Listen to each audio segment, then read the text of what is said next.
Subscribe to our YouTube channel and press the bell icon to get the latest updates.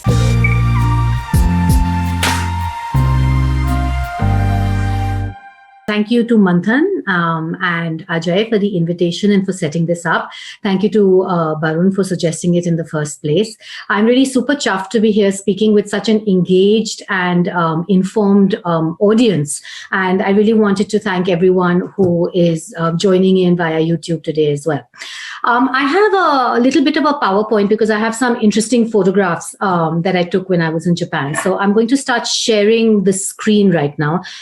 So, I have spent much of this 21st century living in different parts of Asia.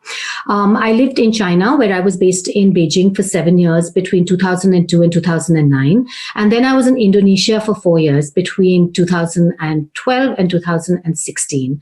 And of course, I am from India. So all in all, I fancied myself as a bit of an Asianist. But when I realized that my family and I would be moving to Japan in the summer of 2016, I was confronted by the fact that I'd really been missing a kind of critical piece of this Asian jigsaw puzzle. Because what all the Asian countries that I'd known so far had in common was a kind of upward thrust of people and commerce. Delhi, Beijing, and Jakarta were all noisy, chaotic, dynamic, heaving cities with their own sort of trajectories and contradictions and promises. But what these trajectories had in common was that they were rising. Japan, on the other hand, was a kind of exception. It was an anomaly. Its geographic location on the eastern edge of the map served nicely as a metaphor for its kind of seeming separateness from the rest of Asia. It was rich and quiet. It was old and punctual. It was a former colonizer rather than colony, and it was rule obsessed rather than loophole hungry like many other countries in Asia. In many ways, I found it more inscrutable and less familiar than China had been to me before I moved there. In China, there had at least been the kind of fried noodles and chili chicken that were beloved to Indians. But encountering raw fish for breakfast was not an appetizing or even a particularly intelligible moment for an Indian. So really, before this move, I only had this very imprecise sense of the Japanese rampaging across the continent with bayonets and Walkmans, but very little by way of a concrete understanding of the culture or polity. And as a result, I think that my learning curve was very steep. In the initial months, I really went from knowing very little and to gaining knowledge quite quickly. But I remember that the two things that stood out above everything else in the first couple of months were that it was, one, sort of preternaturally clean, and two, that it was very, very safe. On only my second day in Tokyo, I remember seeing a little child of maybe about 6 years old, heaving a school bag that was nearly as big as him, wandering alone down a busy Tokyo road. And I ran after him, imagining naturally that the boy had somehow lost his parents. And before I could catch up with him, he pulled out a Metro Pass from his pocket and kind of disappeared with practiced flânery into the bowels of one of the capital's busiest metro stations. I think it was Shibuya. And I realized that this little child was just going about his business. And this was something that took me several months to get used to, because it was a sight that was unthinkable in almost every other big city that I'd lived in, had it been New Delhi, London, Los Angeles, Beijing, Jakarta. The sight of these elementary school-aged children hopping onto buses, changing trains in subway stations, and walking along busy avenues on their way to or from school. But in Japan, this was completely unremarkable because Japanese children begin traveling to school by themselves from grade 1 of primary school when they are about 6 years old. I discovered that there was a kind of division between those who attended public school and those who attended private school. Those who attended public schools usually had the schools located in the neighborhoods in which they were resident, and they would just walk to school, sometimes with their older siblings, with groups of friends. Those that attended private schools had a more complicated journey usually, because these were often located in far-flung parts of the city or in suburbs. And in that case, you had 6-year-old children taking the metro and the bus. The training for this journey began when the kids were in kindergarten, so about 4 years old, and they were encouraged to observe their older siblings going about on their own. Parents showed them how to safely cross roads, and they pointed out places where they could go for help if they were ever in trouble. The safe spot of choice was the convenience store, which in Japanese is called konbini. The term is abbreviated as konbini in Japan. And I discovered that there were more than 55,000 7-Elevens, Family Marts, and other konbinis in the country. So that they were a really ubiquitous feature of the landscape. And what was interesting was that any lost or distressed child could ask to use the phone at one of these stores and wait there until her parents arrived to collect her. Now, the question, of course, arose of how had this miracle been achieved? Because to anyone with children in, say, Delhi, where parents live in this kind of constant state of anxiety about the safety of their children, it really was a kind of miracle. So I think, firstly, crime in Japan was very low. According to the National Police Agency, in 2016, the number of crimes that were reported in Japan hit their lowest levels since the end of the Second World War. And despite having quite a substantial population of about 127 million people, in 2019, there were only about 950 murders that were reported. Secondly, public infrastructure was excellent. You know, trains were so regular, and again, to an Indian, supernaturally, preternaturally on time. One of my favorite anecdotes is about an incident in, I think it was November 2017, when there was a express line between Tokyo and a suburban city, another city called Tsukuba. And this train departed 20 seconds early at 9:44 and 20 a.m. instead of 9:44 and 40 a.m. And I remember there was such a hoo-ha about this that the line's management issued a sincere apology, confessing that the crew had not, quote, sufficiently checked the departure time. And this 20-second early departure made it to all the newspapers the next day. But returning to the kind of safety that allowed kids this kind of independence, I think that the most crucial ingredient in the recipe that allowed Japanese children such a luxury was really an accepted reliance on community, which was much more reminiscent in many ways of a village culture rather than a big city culture, which was astonishing given that Tokyo is, of course, one of the largest, most bustling cities in the world with the greater metropolitan Tokyo area. It's about 30 million people, and yet it had this village-like degree of public trust. So there were many mechanisms that were put into place when it comes to the school children in particular. Schools, for example, distributed a special yellow patch that first graders wore on their uniforms, which identified them as newbies or traveling solo. And adults kept a special eye out for these children. A lot of retirees, as we know, Japan has a lot of longevity and amongst the world's largest cohort of retirees. Many of them volunteered to usher children across roads safely as they walked to school. And there were many households that could also volunteer and display signs outside their homes indicating their willingness, like the konbinis, to provide refuge to a child in distress. My own children eventually traveled on their own. They were, I think, 7 and 5 when we first moved to Tokyo.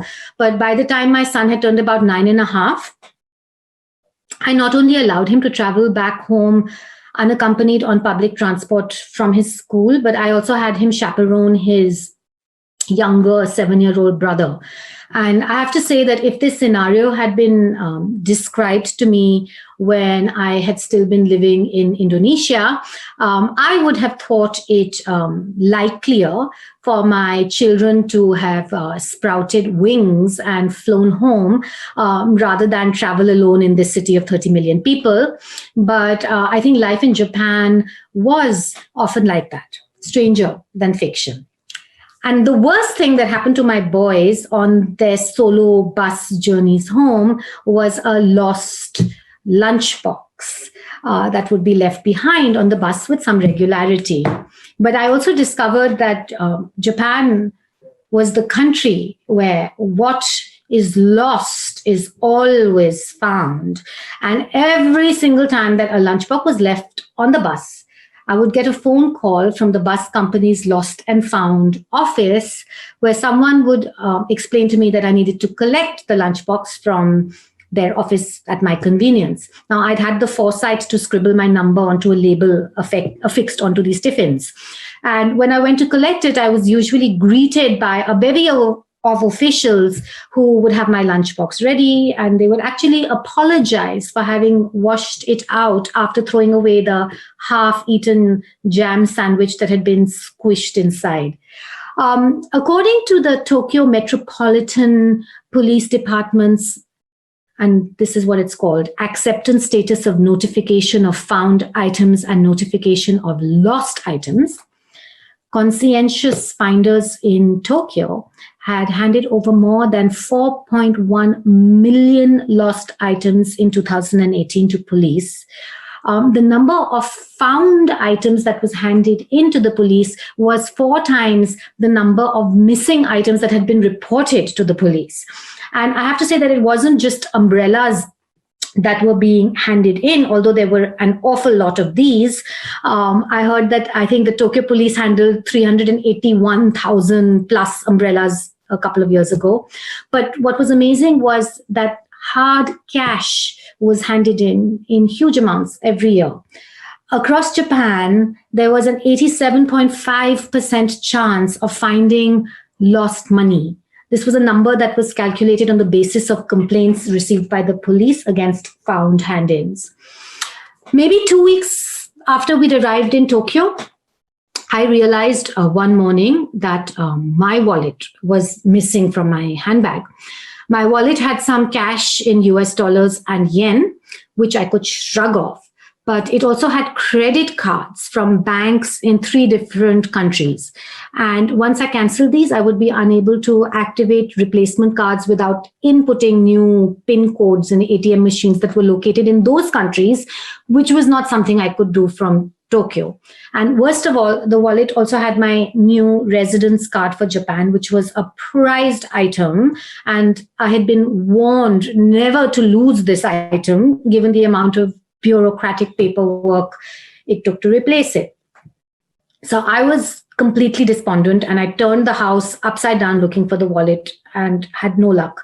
I retraced my steps from the day before and inquired at the lost and found office of the metro stations I'd passed the day before, but to no avail.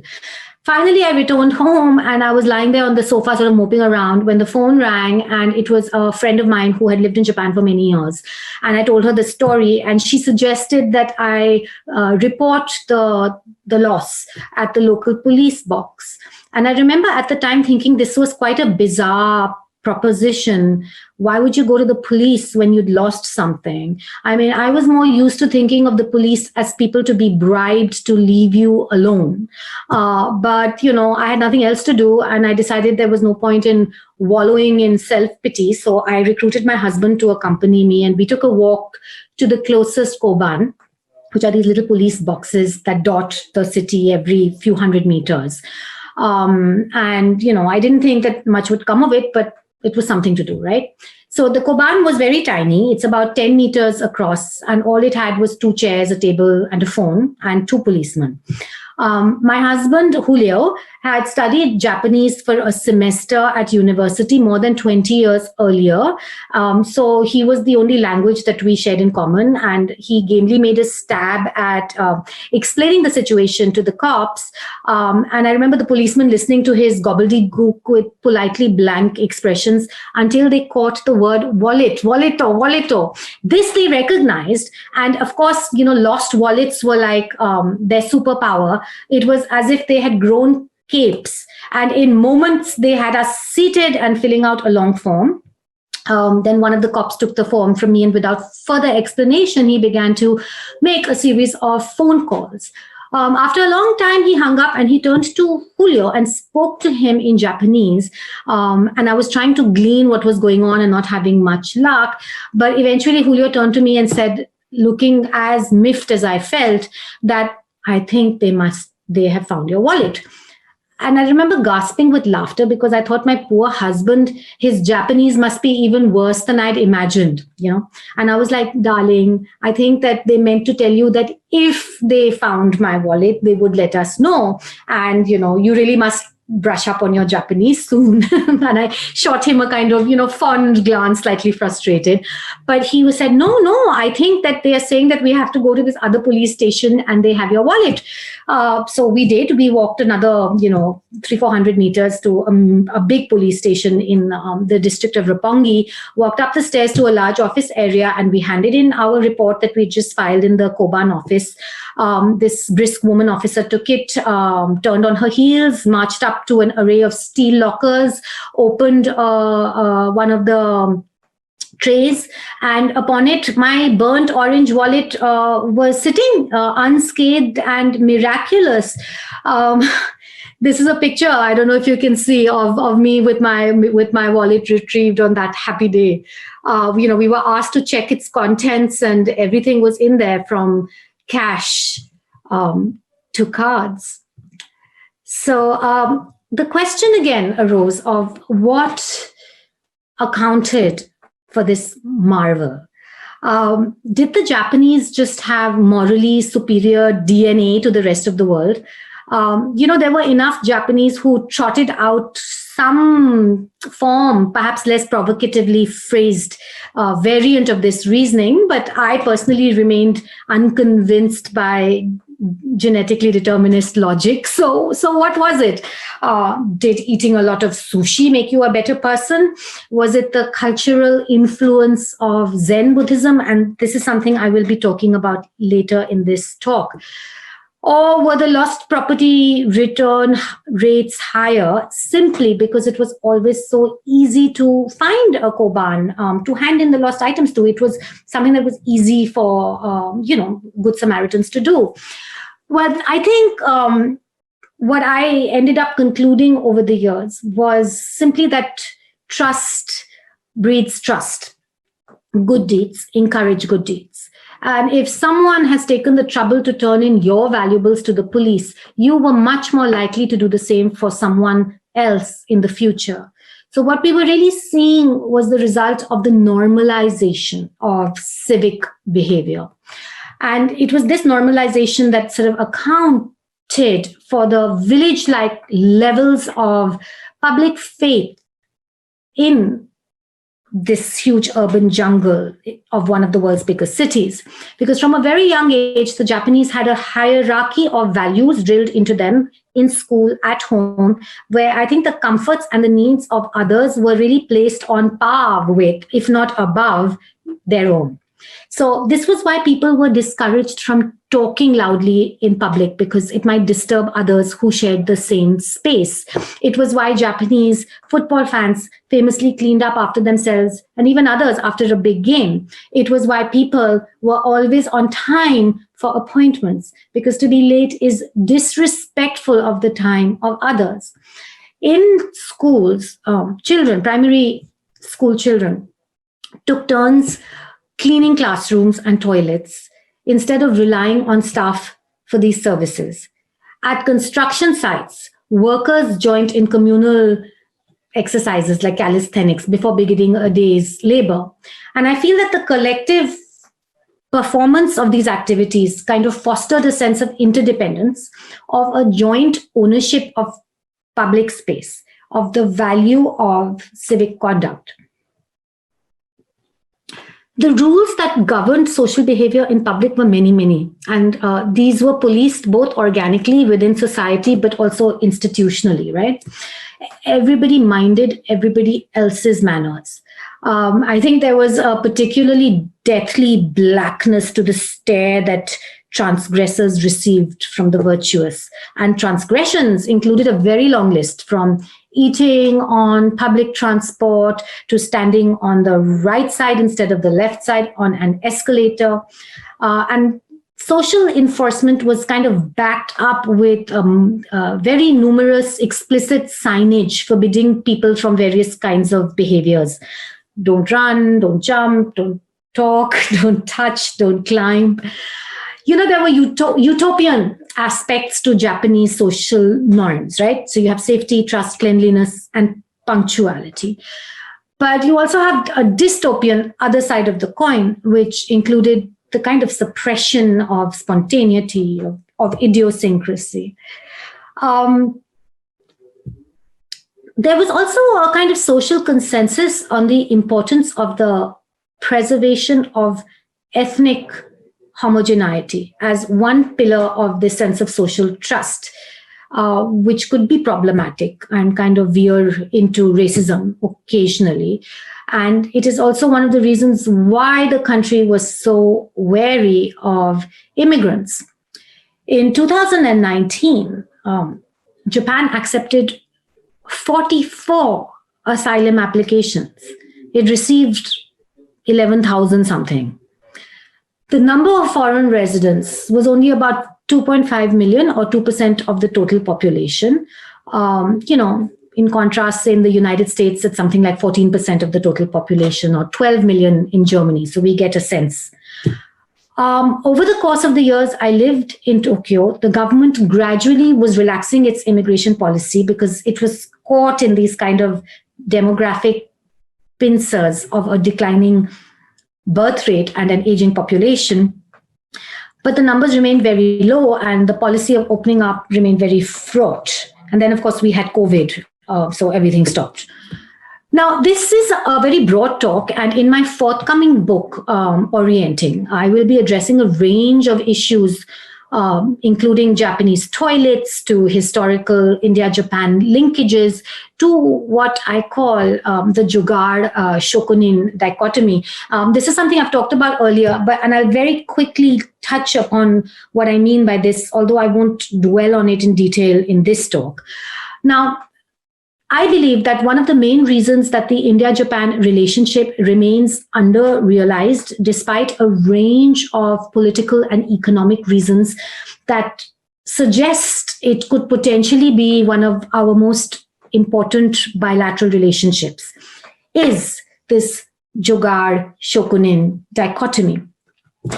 The thing is that in India, solutions and approaches are all about finding the loophole of kind of patching the tear, whereas in Japan, this approach is unprofessional. For if there ever was a country, it is Japan that is imbued in the spirit of perfectionism, or shokunin. Shokunin is kind of the relentless pursuit of this perfection through the honing of a single craft. It is, for example, the sushi chef apprentice who trains for 10 years washing rice before he or she is allowed to actually slice a piece of fish. It is the brewer of sake who is so involved in her profession that at night she dreams of yeast. The shokunin is someone who is aware that perfection is inevitably elusive, yet never gives up on the quest. One lifetime may be inadequate to truly master a craft, but the shokunin keeps trying and finds the meaning of life in that attempt. There's the master woodblock artist, ukiyo-e artist Hokusai. Many of you must have heard of the Great Wave of Kanagawa. It's his. And he had a very, very long career. He began when he was very young and he died in his 90s. And while he was lying on his deathbed, somebody asked him, what way, do you have any regrets or anything? And he answered at the age of 95 that, oh, my only regret is that I don't have 10 more years so that I could really become a master at my craft. That is the spirit of Shokunin. And it is really the antithesis of this most quintessential of Indian concepts, Jugaad, which is about makeshift improvising, about making do and the good enough. And I feel that this Jugaad Shokunin dichotomy points to a deeper kind of cultural divide between the two countries, which makes it hard for them to deal with each other, despite there being very good political and economic and social reasons as well for this bilateral relationship to become deeper. But I don't want to dwell here too much on that. Instead, I'm going to talk about, firstly, the importance of Zen Buddhism to aesthetics in Japan and the importance in general of aesthetics to understanding Japan. Because this was very interesting to me, and I think it is fundamental to understanding Japan, even if it sounds esoteric. And in the last section of the talk, I'm going to address a couple of things that really hit home in the context of the pandemic of COVID. One was technological backwardness. Yes, you heard right, technological backwardness. And the second is about how Japan was really a kind of society built to withstand a pandemic. So we'll talk a little bit more about that. But first, to Zen. Many foreigner comes to Japanese Zen via a book by D.T. Suzuki, who has the seminal book called Zen and Japanese Culture, which I think was first published in the 1930s. And I was no exception to this. The book had kind of sat on my shelf in many different countries, but it was only after moving to Tokyo that I began dipping into it. And I felt that reading it was very exciting, also very frustrating, because I would suddenly feel like a great stabbing moment of clarity, only to have that moment of clarity float away the moment I tried to pin it down. And I think this was kind of encapsulated by what Suzuki said about Zen, which I have up on my slide over here, which was, what is Zen? I do not understand. What is Zen? The silk fan gives me enough of a cooling breeze. What is Zen? Zen. At the outset, Suzuki describes Zen as the product of the Chinese mind when it came into contact with Indian Buddhist teaching in the 1st century AD. And he said that Zen was a kind of more practical, less metaphysical version of Indian Buddhism, in keeping with the, quote, practical Chinese temperament. Now, I had long been arguing that stressing Buddhism as evidence of the commonalities between India and China obfuscated what was a fundamental difference between the two civilizations. Because if you looked at Indian religions, including Buddhism, they were steeped in metaphysics with questions of a kind of ontological and epistemological nature at their heart. Questions like, what is the soul? How do we know what is real? How does inductive reasoning stack up against deductive reasoning? And the search for answers to these questions had created a really lively debate between the schools of thought in India, which in turn implanted a tradition of argumentation in the culture. On the other hand, territory or territorial integrity and notions of empire, I believe, were not as central to India's self-image as much as these metaphysical beliefs. So that India's civilization was more of a conceptual than geographic entity. The geography was much more shifting and more amorphous. In contrast, I think China had traditionally been more coherent territorially, and its empire was underpinned by philosophies like Confucianism, which tended much less to the metaphysical and more to the practical, to the legalistic, to the political.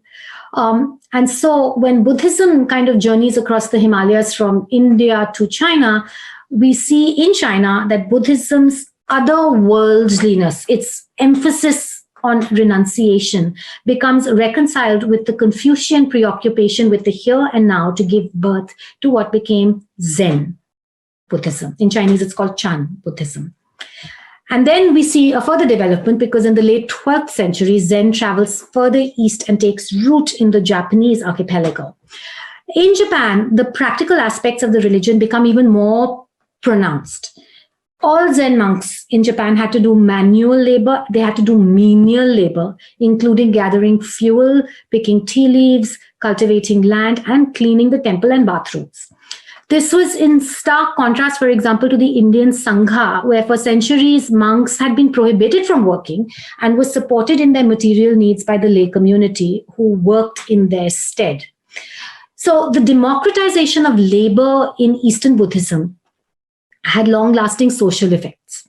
And I think in my book, my first book, Smoke and Mirrors, which was my China memoir, I'd made the case that this crucial difference between India and China, the democratization of labor, explained a lot about their divergent trajectories. So I have this theory that India, China, and Japan kind of form a great Asiatic triangle of the metaphysical, the political, and the aesthetic. This argument, I believe, is reinforced by examining the kind of philosophers that are prized by each culture. India is the home of the Buddha. China is the home of Confucius. Japan's most quoted thinker was probably Sen no Rikyu, who was a 16th century master of tea ceremony. Here he is. Wrapping one's head around tea ceremony in Japan is as important to understanding it as, say, reading the Analects is to China. For it was in Chado is the way of the tea, that Japan's philosophical heartbeat pulsed.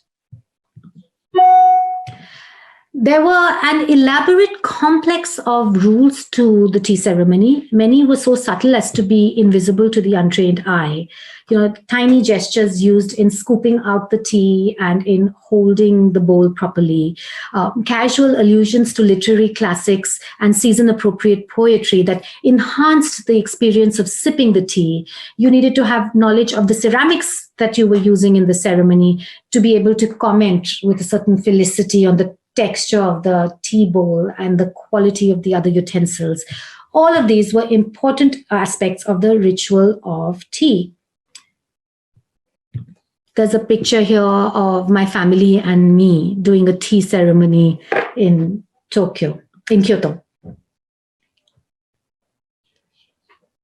So I've been talking about how complex tea ceremony is, and yet all the great tea masters in Japan, in the spirit of Zen, dismissed the notion that tea ceremony was deep or profound, or that it was about anything but the drinking of tea itself, of smelling it, tasting it, swallowing it. It was the teeness of tea, not the ceremony surrounding it, that was the entirety of its metaphysics. But you nonetheless had to spend years learning the associated rituals to work towards that moment when all that training fell away and was somehow unlearned. It put me in mind of this French art critic's observation of Zen-inspired painting, when he said it's all about learning how to draw bamboos for 10 years to the point where you become a bamboo, and then you need to forget all about bamboos when you actually paint. So at the moment when you can forget the bamboo is when you really become a master. So, the Zen masters may not have made the best philosophers because they were very esoteric, and they were also irrational. Part of Zen is irrationality. They believe that rationality is unreliable. But they were always very fine artists, which perhaps helps to explain the aesthetic underpinnings of Japanese thought. Tea ceremony is both an art and a philosophy, and I believe that the same can be said about other classical Japanese arts: calligraphy, painting, poetry, flower arrangement, incense appreciation, as well as the martial arts. All of these pursuits are called Do. In Chinese, it's Tao, which translates as the path, the way. So that you have Chado, which is the way or the path of the tea, Shodo, the way of handwriting or calligraphy, Kodo, the way of flowers. Sorry, Kodo is the way of incense, Kado is the way of flowers, Kendo is the way of the sword, Aikido is the way of the harmonious spirit, and so on. But what all of these do's or paths, taos, have in common is their Zen center and the importance that they place on repetition, their focus on the moment rather than the end, and their belief in simplicity. Now, by the 15th and 16th centuries, Zen had sort of permeated deep into Japanese society and culture. The problem, however, I believe, was that this was a culture to a certain extent that had an identity crisis. Because for centuries, Japan had been discomfited by a sense of insecurity about its place in the cultural universe. China was Junguo, the Middle Kingdom, central, powerful, the font of all things sophisticated, technically polished and grand. Everything Japanese seemed to have come from China, from Zen itself to the Japanese writing system, ceramics, paper, literature.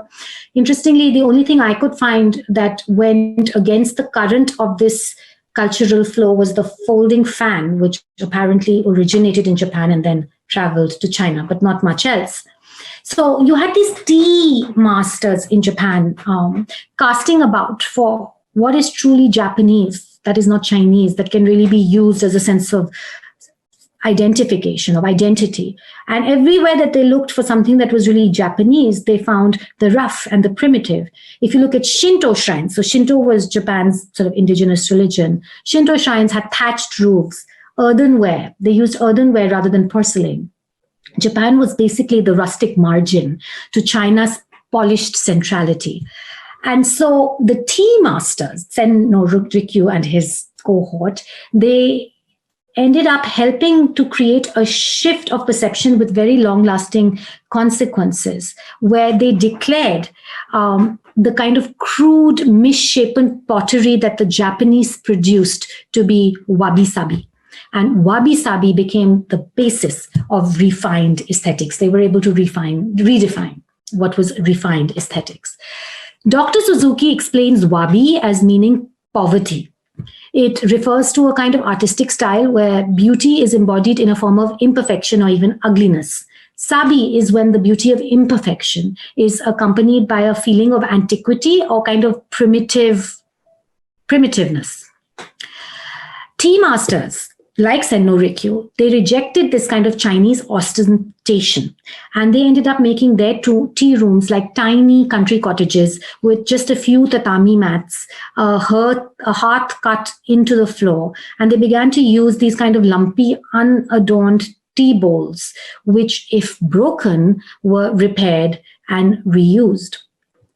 Interestingly, the very first story that I wrote for a newspaper in Japan was about the art of kintsugi. I'm quoting from that story. I had written, quote, "Kintsugi inscribes an object's story into its body, the moment of the breakage, the fact that it was loved enough to be repaired, that it is likely to be handled with care in the future. We have all been broken at some point, and the essence of who we are is not located in some flawless image that we might present, but along the fault lines of our biographies. Kintsugi encourages us to embrace our past along with its scars and to realize that our cracks make us even more beautiful." But what was interesting when I thought about it was that my choice of first stories as a journalist that I did in the different countries I had lived in, what this choice said about those countries. If I looked at China, my very first reports had been about the 2003 SARS epidemic, which was coronavirus 101, and how the government cover-up had minimized the numbers of those who had been affected. It was essentially a political story aimed at understanding the challenges that an authoritarian system had in dealing with a public health crisis. I had then moved to Belgium, to Brussels in 2009, and there my first piece had been on the kind of long negotiated but going nowhere India-EU trade agreement. And when I moved to Japan, my first story was on ceramic repair. There's a wonderful writer called Alex Kerr, who's an American Japanologist who is also uncommonly a sinologist. And he posits that lovers of China are sort of thinkers, adventurous with critical minds, whereas lovers of Japan tend to be sensuous and intuitive. Kerr has studied Chinese at Oxford, and he described in a book that he wrote his China studies friends from university as politically charged, endlessly talking about the ramifications of Chairman Mao's mass campaigns and later the Tiananmen Square massacre. But in contrast, if asked about the most exciting moment of their lives, his Japan-loving friends often responded along the lines of, "Oh, I was meditating in a Zen temple and I heard the swish of silk robes of the monks as they walked by."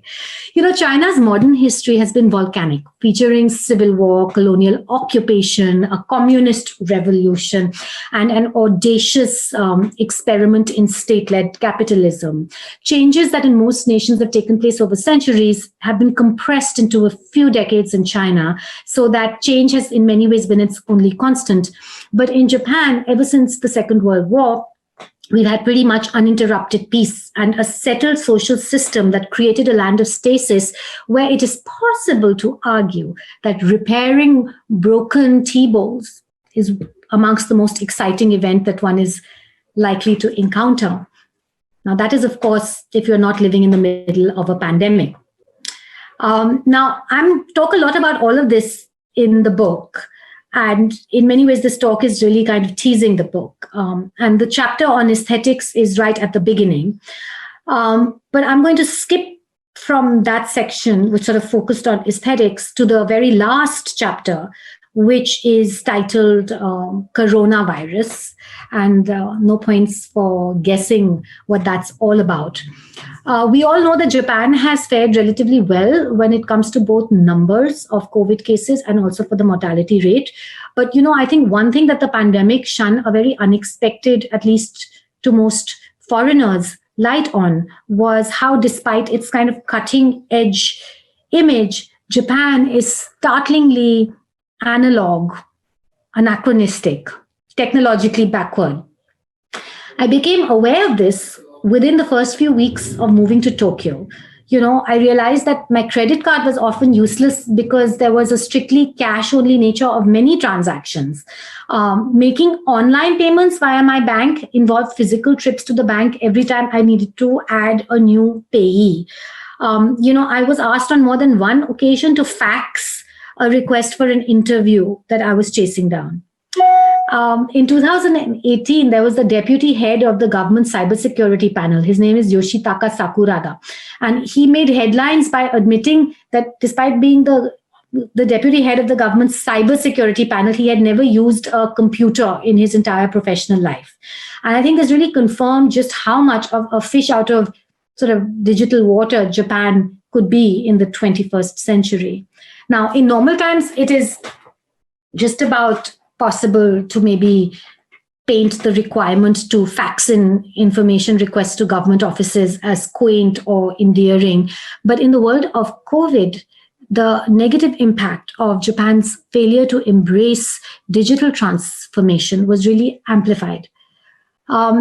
We had a state of emergency that was declared in early April. I think it was April 7th or something. And immediately after that, people were told to stay at home and to work remotely, like around the world. But it was very apparent that almost all the companies were ill-equipped to facilitate telework. In March, a survey that was conducted by an IT research group, ITR, showed that 45% of corporations had no system in place at all to allow staff to work from home. And only 28% said that they could make the switch. Many employees, it transpired, did not have laptops at home, even though a third of Japanese households have fax machines. And, others found it difficult to do without the kind of constant supervision and approval of superiors, given the strict hierarchies of the workplace.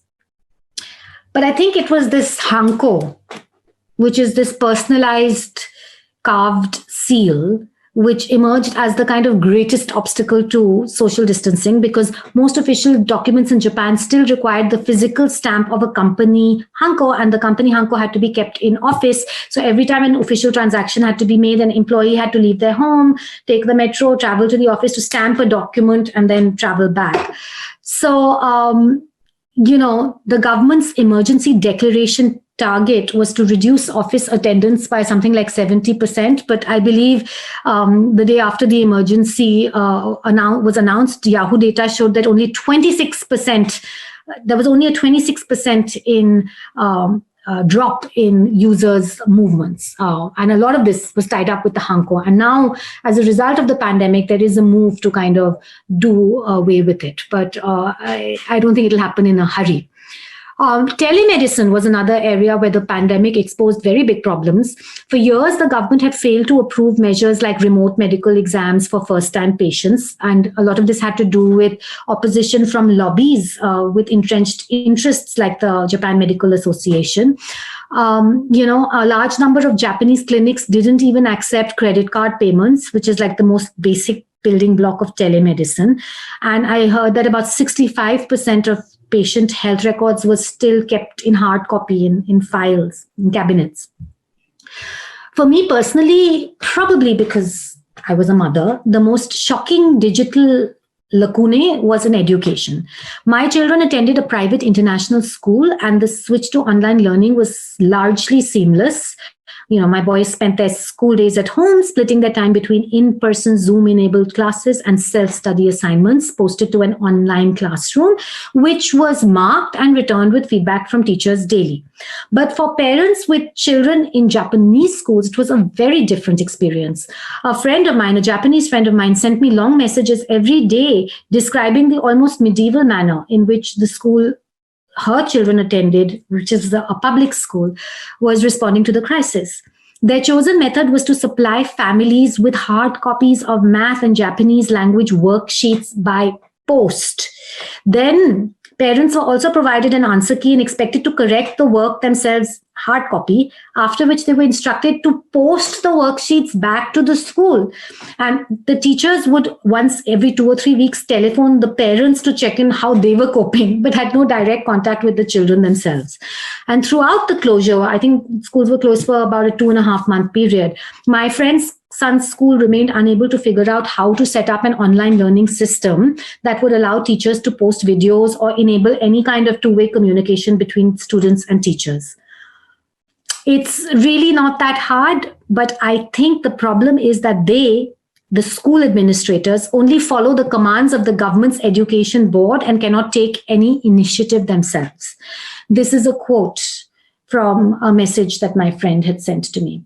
And another friend whose children attended the alma mater of the current emperor of Japan, very prestigious school, told me that it took this most hallowed of schools 7 weeks before they could set up any online activities at all. And when they finally went digital, it was to organize a single social chat for the class, during which mothers, not fathers, were expected to remain on standby in the same room as their children.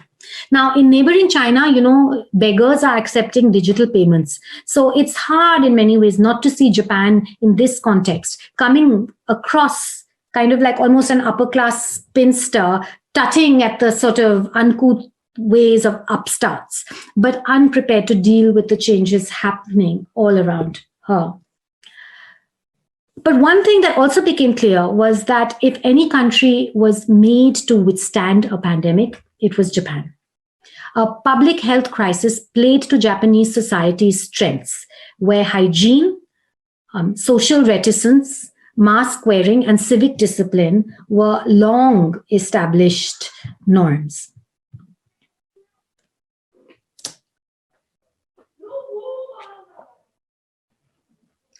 Now, the face mask went on to kind of become the most visible symbol of the global response to COVID-19.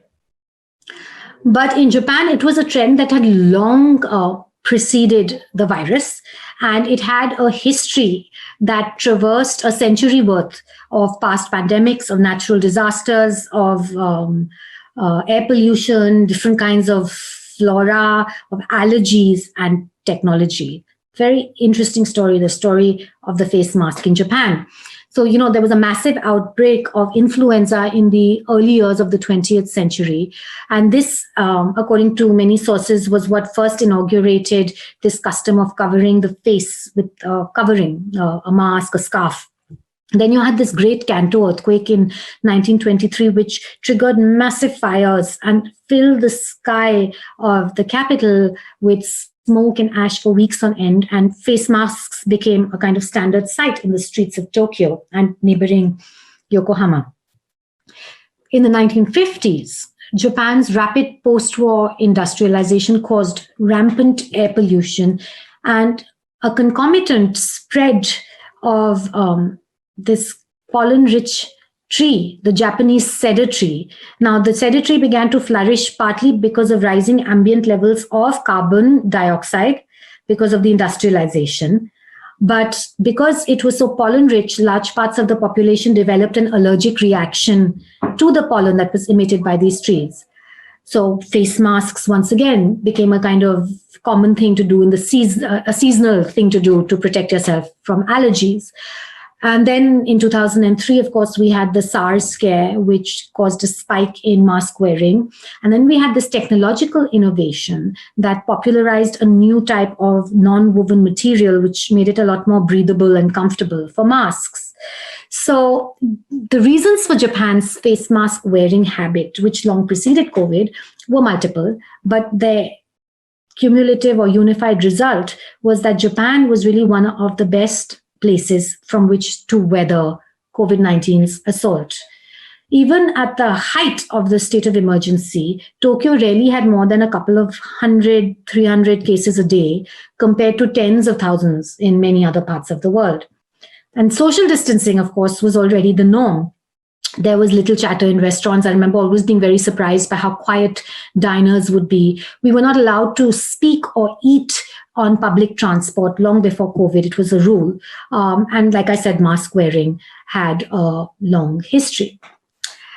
So I see that I've been speaking for almost an hour, and I would like to start wrapping this up. I left Tokyo in the end of August 2020, almost about 6 months ago. It was right in the middle of the pandemic, and my family and I moved to Spain to new adventures and a big dose of culture shock. And the one thing that I really carry with me, the many things I carry with me of Japan, of course, but when I'm in need of comfort, I always turn to Japanese poems, to haiku, to these short poems.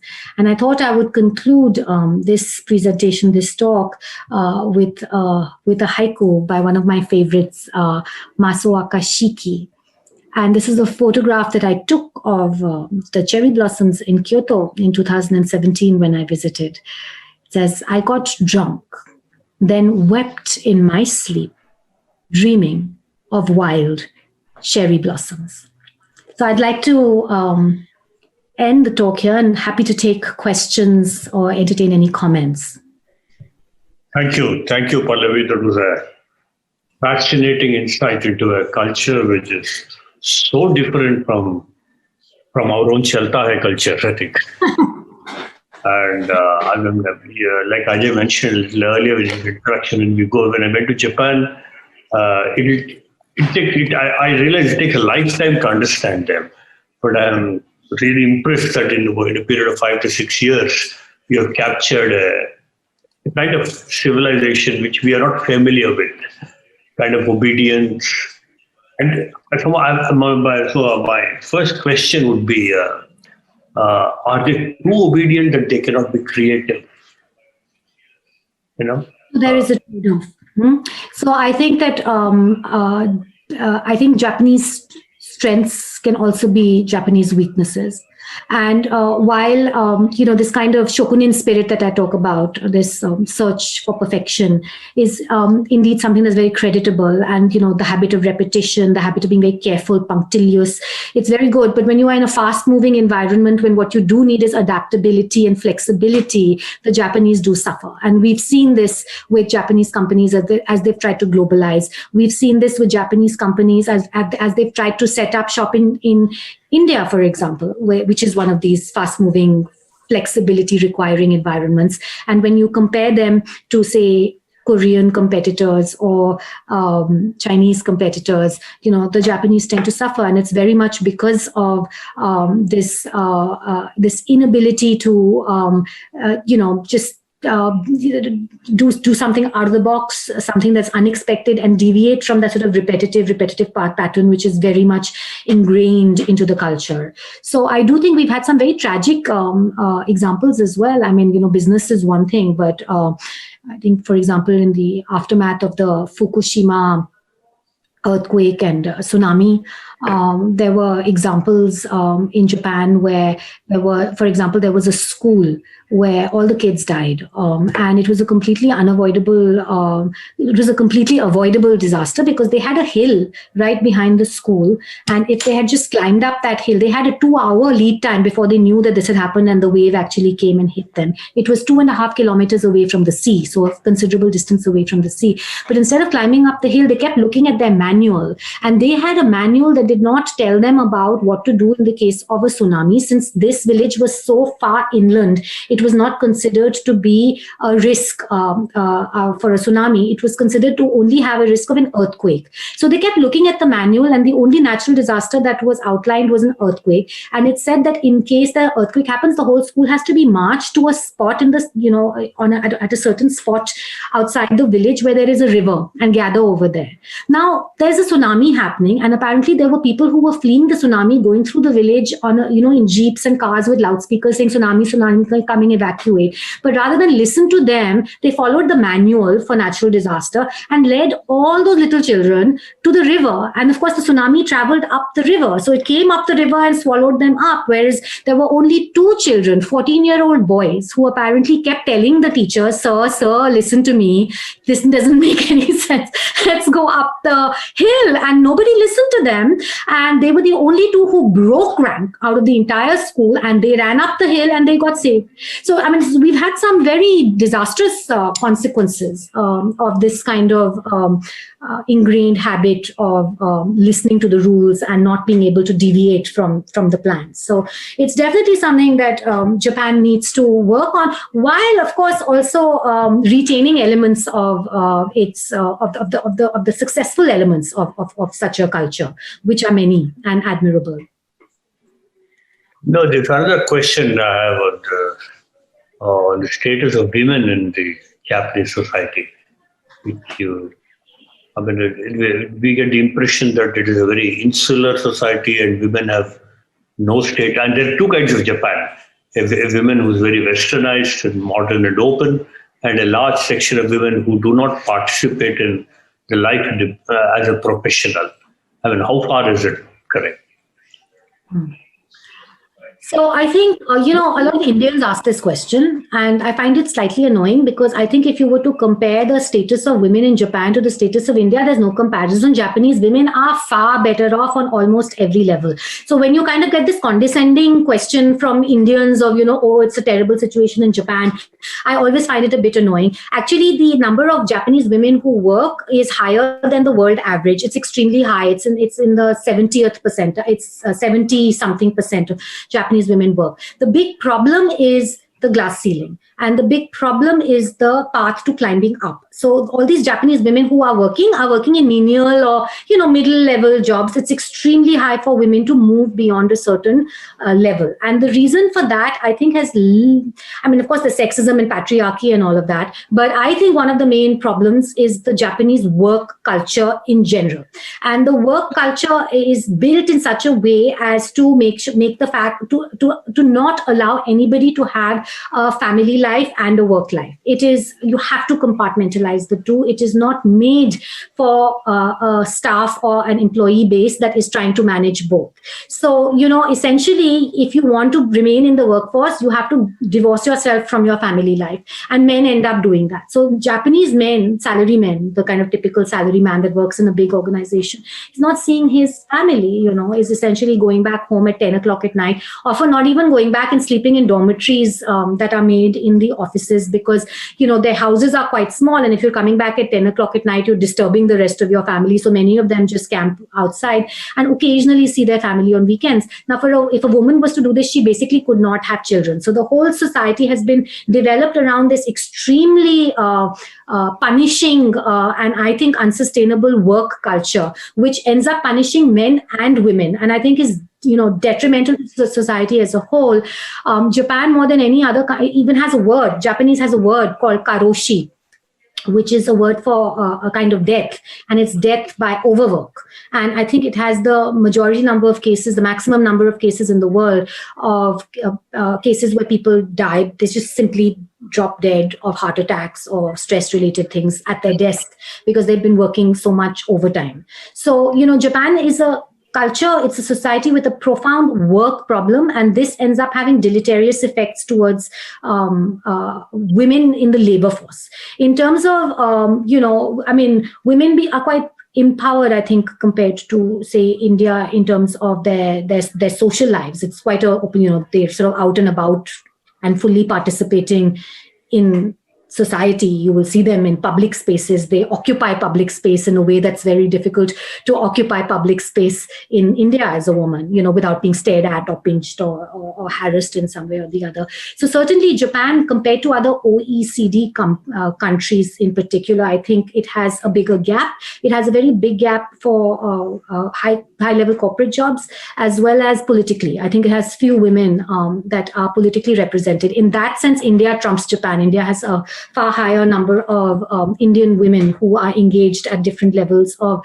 political government. And it is a deeply patriarchal society. I don't know if you've been following the recent furor over the head of the Tokyo Olympics Committee who's just been forced to resign. But he's been forced to resign. So he's a man, 83-year-old man called Mori. He's a former prime minister of Japan. One of the problems with Japan is that it's run by men in their 80s who are completely out of touch with the rest of society. And Mori was a prime example. He's a gaffe prone in any case. But about 2 weeks ago, he was at a meeting of this Tokyo organizing committee, and they were discussing having more women athletes as part of the board. And he said, no, I think it's a bad idea because women talk too much. And if we end up having more women, the meetings will drag on and they'll never finish. Now, there was this huge public outcry, and for about a week, he tried to hang on, but now he's finally been forced to resign. And some woman athlete has been appointed in his stead. So, these kind of things keep happening. You do find these very out of touch comments. I think during the pandemic as well, there was a mayor of Osaka, I hope it was the mayor of Osaka, one mayor in Western Japan, who said something like, because of the pandemic, I advise that the men go to do supermarket shopping, because if women go to see supermarket shopping, they will see their friends and then they will talk to their friends and that will spread COVID. So it's better if women stay at home. So you've got a lot of these kind of, blatantly sexist remarks in the public sphere. But I think, being from India, that's nothing that surprising here. Far worse things get said in our own country. But I think for OECD standards, it still remains a more patriarchal society than many of its sort of economically developed counterparts. However, as I said, they are, I think, much more empowered than the kind of stereotype seems to be in India. There's a viewer on YouTube, Moko Igarashi. And, that's my taiko teacher. I think Japanese drumming. And the comment is that Pallavi is such an amazing person, and I'm missing her in Tokyo. So just wanted to pass that on to you. And you know that Moko Sensei was my Japanese drumming teacher. She's one of the most amazing women that you can imagine in Japan. She runs this brilliant Taiko Japanese drumming school where she's had hundreds and hundreds of students over the years pass out. She's also a motorbiker. Talking about strong Japanese women, she rides a Harley Davidson. She's about 5'2" tall. And Moko Sensei goes riding a Harley Davidson around the world every summer. And she's super, super cool person. One of my favorite people. So I'm very happy that she's been able to join this presentation. Hello, Moko Sensei. Thank you very much. This was very fascinating, what you told us about Japan. It was, and that struck so hard when I went and spent 2 weeks there. And I don't think there is another country which is so different from what India is than Japan is. And that on one question that comes up is, you say that Japan is technologically less advanced as compared to, but in many fields of technology, Japan has advanced quite dramatically. How is that so? For instance, the electronics and the... Yeah. I think it's kind of stuck in the 1980s. And, you know, we have a sense around the world of Japan being very advanced because we remember the consumerist revolutions that started with Sony and, of course, Walkman. But in some ways, you know, it reached its pinnacle with the Walkman. After the Walkman, it became the iPod, not the Walkman 2.0. So everything, all these kind of technological innovations shifted to Silicon Valley and then also to Korea and to Japan, to China. And so, you know, we have this association of Japan with the kind of cutting edge, but personally, I was very surprised by how, as I said in my talk, analog it was. Things like digital payments, telemedicine, digital education, and you know, even the kind of the technologically advanced stuff in Japan is basically like neon signs. I mean, you go to Shibuya, Shinjuku. Of course, they have the bullet train, which is fantastic, and you know, you do have. But the bullet train was again 1960s. You know, so you've got certain. It had a kind of technological edge once upon a time, but I think more and more we're seeing over the last 20 years that it's lost that and is struggling to kind of really compete with the upstarts of the world, India, China, Vietnam, Korea. And it is far more anachronistic than one might imagine. It's kind of what you would have imagined technologically cool to look like in the 1970s or 1980s, you know, when you were making movies like Back to the Future or whatever. But something seems to have passed it by. There's a question from Yudhajit.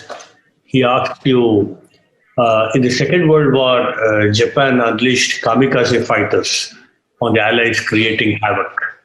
Is this spirit of resilience anchored in Bushido, which is samurai practice? You know, honesty, loyalty, honor, respect. And I think this also relates to what is asked you a little earlier. Is that spirit still there? Absolutely. I think that, so, you know, a lot of my talk was focused on Zen, which can seem, like I said, a bit esoteric. Why are we talking about Zen today?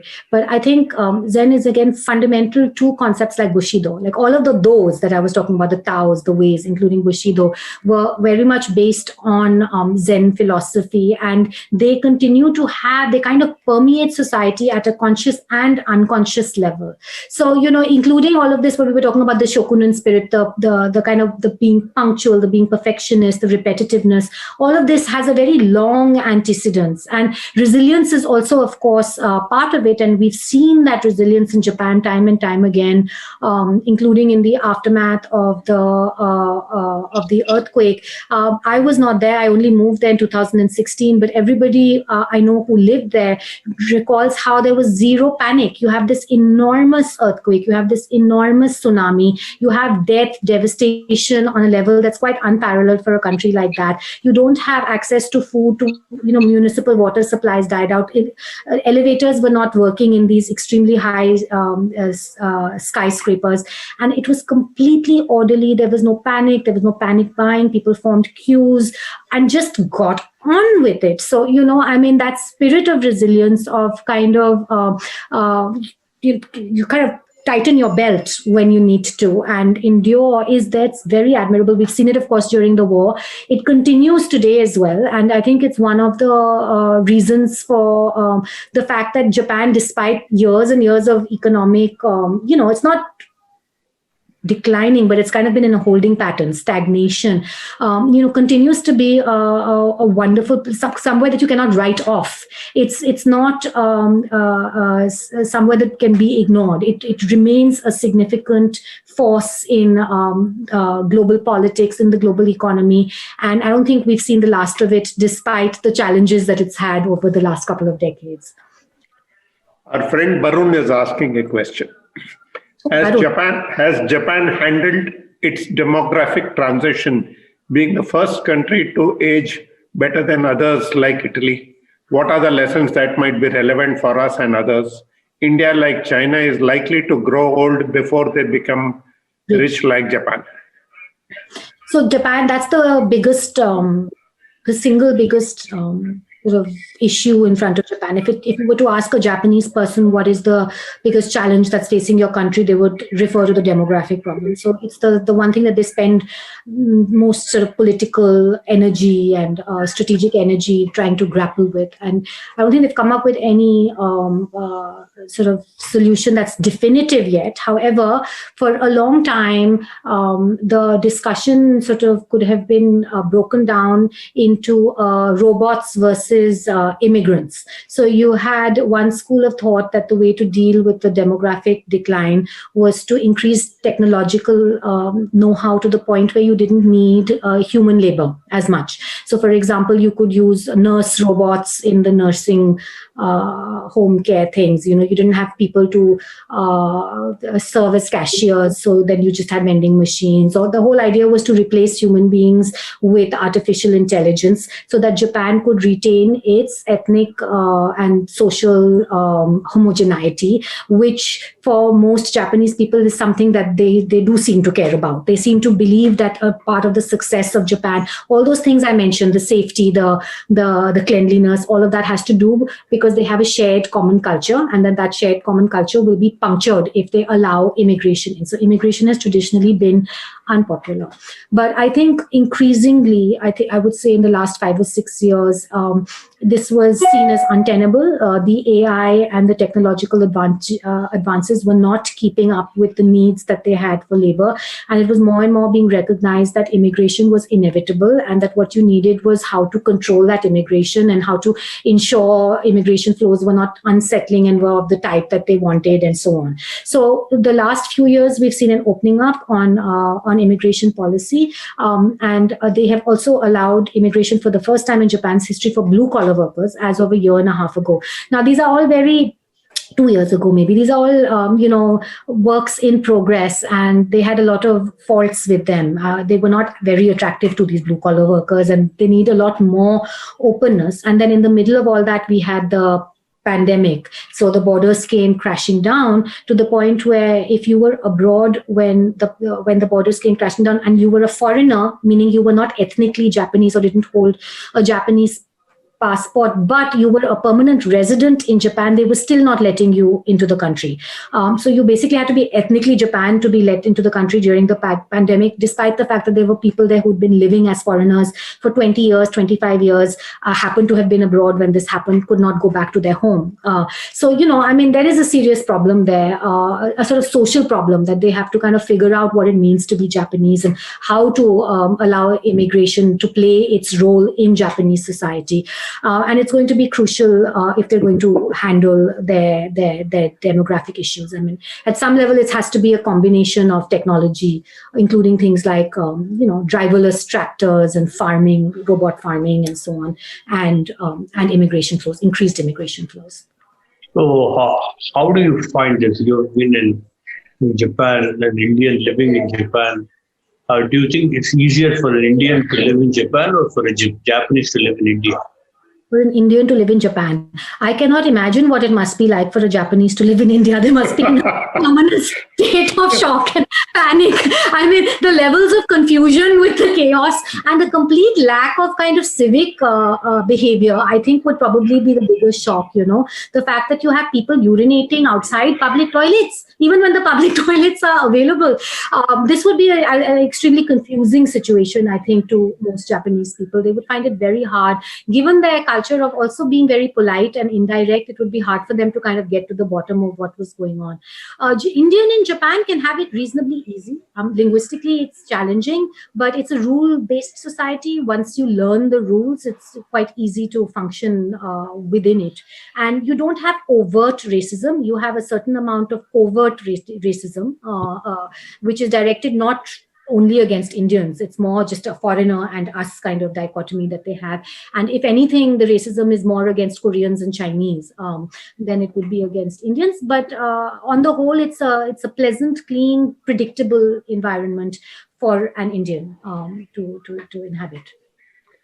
How different is Japanese personal life, family life, than an Indian's life?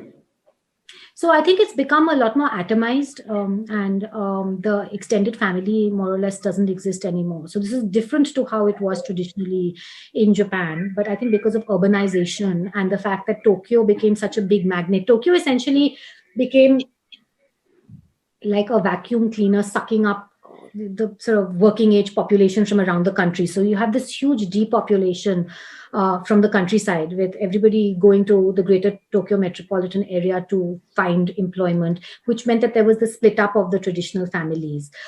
Increasingly now, you are also finding women don't want to get married for the reasons that I outlined earlier, that once you end up having children, you cannot work. And more women want to work. So many of them are choosing not to get married and not to have kids at all. So you have very, very high levels of just single people living singly, which again, leads to a kind of atomization. Socially, it's quite a socially reticent society. So when you have a situation where you're not living with the family and the family is breaking up in many ways and getting atomized, you get a lot of incidents of extreme loneliness or hikikimori, people who they're called recluses or shut-ins. Over 1 million people in Japan are thought to be hikikimori, which means that they live indoors, they do not step outside, and they have no interaction with the outside world except mediated through some kind of screen. So it's very different to India, which is crowded and jostling, and everybody's nose is in everybody else's business, and audit in terms of auditory. I think the biggest difference for me in Tokyo and Delhi, for example, was just how noisy Delhi was, and how I would be sitting in my own house and listening to somebody else's phone conversation and a jagran happening somewhere else. And I live in Nizamuddin, so the railway station behind me and the redi walas, screaming out sabzi aaya hai and ye wo, and how preternaturally quiet Japan could be. I was in one of the busiest parts of Tokyo. I lived in the very, very central part of Tokyo. And in the summer, all you could hear were like the cicadas. You would just hear the susurration of cicadas. So, it's a very reticent society. And again, so that has negative, I think, connotations for a context in which families are becoming smaller and smaller. And then, of course, you have the space crunch and the expense of real estate, which is another huge problem for larger families, because people literally live in a room. Even middle class people who work in a good company are salarymen or women in companies like Honda or Mitsubishi or whatever, will often live in what to an Indian would be very straitened conditions in terms of the amount of space that is available to them, which has its impact on family life as well. There's a question from Amok. He asks you a question. With an aging population and an economy that is reliant on overwork, and your friend Moko also mentions this business of overwork, that there is death from working too much and too hard, and quite a bit of digital catching up to do. What is Japan's comparative advantage in the 21st century? Does it continue to be overwork and hard work and dying? No, it has to change. I mean, I think what we mentioned earlier, which was the resilience. I think there is a great sense of resilience. There is also a pursuit of perfectionism which can translate into professionalism. Not always, but it can translate into a high degree of professionalism as well. I mean, these are advantages it has, and it already has a very well developed economy. So it has a natural base upon which to build, and it has social cohesion, and it has some amount of societal consensus, which means it's not a very unstable society in the way in which a lot of developing countries are, where there are a lot of other risks that you have to deal with, political risks, whereas in Japan that's tamped down. So, all of these, but it's not a growth trajectory. It's not like a booming economy, and it's going to be challenging for it to move out of this kind of holding pattern and actually start rising once again, which is something it desperately wants. No talk about Japan should be complete without a discussion about its toilets. Yeah, absolutely. I have a chapter on toilets. Do you mind spending a couple of minutes on it? Because they are absolutely something else. Because somebody like me who spent many years of their life living in different parts of the world, we invariably get asked questions to the effect of what was your favorite thing about the country, what did you like the most? And it's an impossible question to answer usually. But I think in Japan, it's quite straightforward, and toilets. And not for the reasons you might think, because it's not the fanciness of the toilets, the fact that they have all these buttons and you press them. I always joke that, a toilet in Japan can do more things competently than most governments around the world, because, there are toilets that can measure your blood sugar level and that can take your pulse and give you like medical feedback when you sit on them. You have those kind of toilets as well. Normal toilets just have a rather confusing array of buttons, and I think for the uninitiated it can be quite daunting. My mother hates Japanese toilets because every time she sat on one she felt she was going to be electrocuted. She was convinced that this was plugged into some electrical output that would short circuit. What I liked most about them was the heated electric toilet seat, so that even when it's cold, you sit down on a warm toilet seat. It is a miracle. It is a thing of wonder, and I highly recommend it for everybody around the world. But none of that is what really struck me as the thing, why I'd say that toilets were the best thing for me.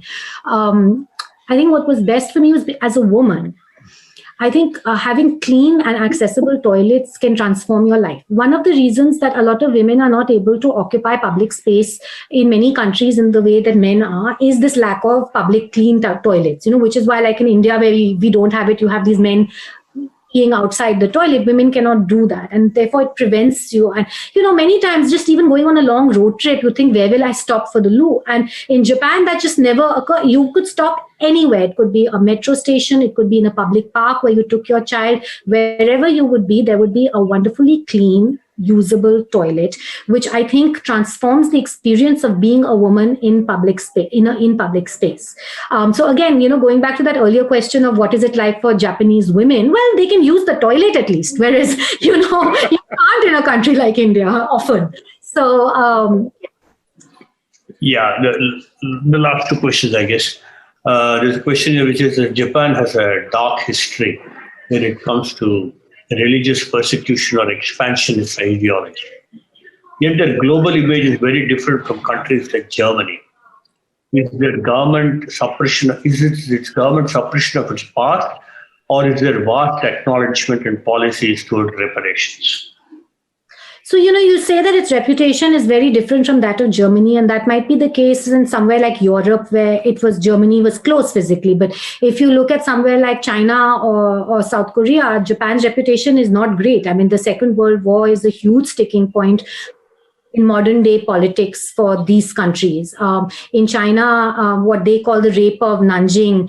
In Korea, the issue of comfort women or women that were forced into prostitution to service the Japanese troops continue to be huge. The fact that there was experimentation also done on human subjects and all, like it was done in Germany, it's something that's very alive to these countries. The difference with some of the other Asian countries, I think, is that we kind of got caught up in this Pan-Asian movement, and the Japanese right was able to position itself as a kind of anti-colonial force when it was not really an anti-colonial force. It was a colonial force in its own right. But I think that for many people who were fighting European powers, the fact that there was an Asian power that was kind of standing up to them made Japan's relationship, for example, with Subhash Chandra Bose and so on, and as a place, as a meeting place for many nationalists around Asia at the time, put it in a slightly different position to, say, Germany. But its dark past remains.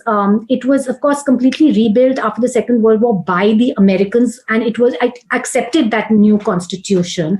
So it was rehabilitated much earlier and in a different way. It didn't fall. It played a different role during the Cold War, which also, I think, helped its kind of global image. Didn't sort of fall with the bad communists.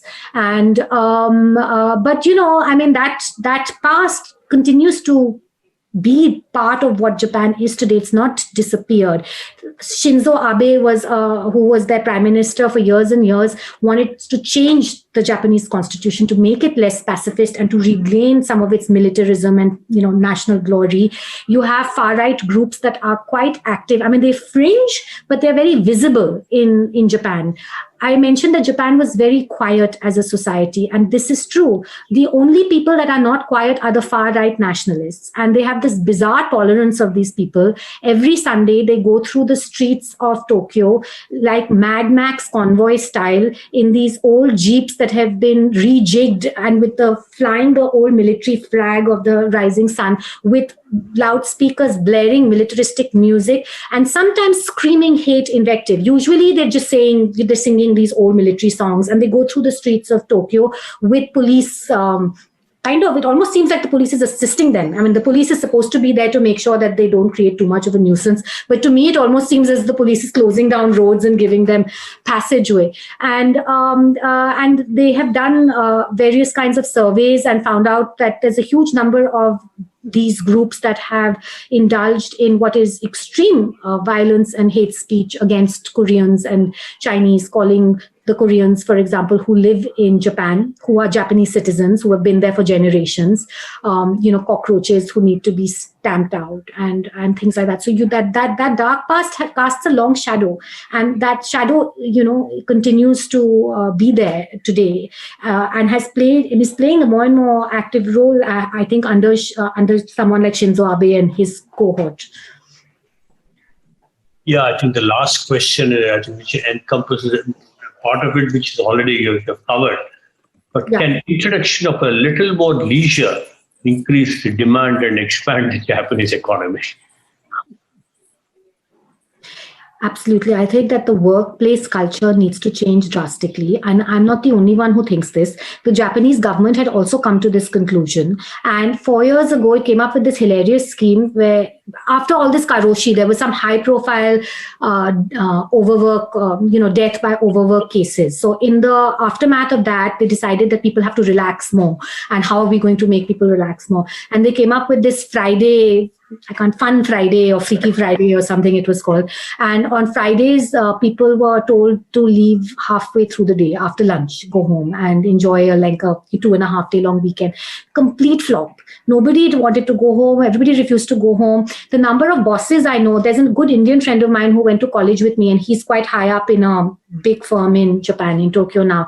And he told me he was in charge of, there was a case of karoshi in his company. So I can't name his company. But in the aftermath, he was told to make sure that his team left work at 8 p.m. at night. And he was there every night till 10 p.m. chasing people out, because between 8 and 10, nobody would leave. And they would come up with all kinds of excuses, like, we just need a place to stay, we need to study, we won't work, we promise we won't work, we just want to remain in the office. Although it was his job to actually kind of get rid of them. So this culture is so deep-rooted. And the fact is that you still have the old guard that really believes in FaceTime, and the longer that you put into office, somehow you're being noble and doing your duty to the company. So there are a lot of cultural changes that are needed. there is a realization, and I think with younger people we are seeing shifts in attitude, and Japan also has its share of startups and startup culture and all of that coming to the fore now.